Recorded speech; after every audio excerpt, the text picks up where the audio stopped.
Той обича да ловува. Моята сърничка се я гоних и накрая се я хванах. Тя обича всичко да е под контрол. Мисля, че се стресна. Не се маля, така ли ще яде напред, тя ли ще командва. Това, което ги свързва, е любовта.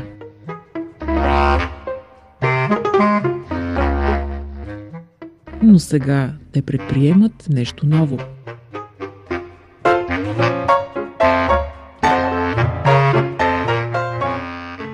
Тя ще е жената в бяло. Той ще е мъжът в черно.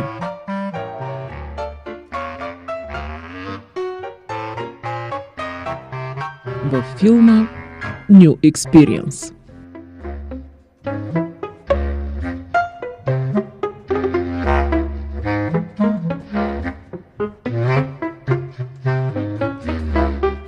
И направо ми се разтрептираха краката, като влязох.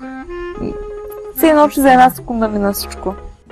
Осъзнаваш колко сериозно е нещо подобно. Бъдещето беше първата им целка като семейство. Там беше момента, в който аз се представих.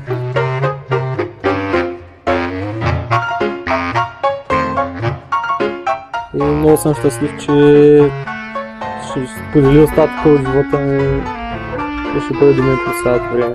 Искрено се надявам в това нещо.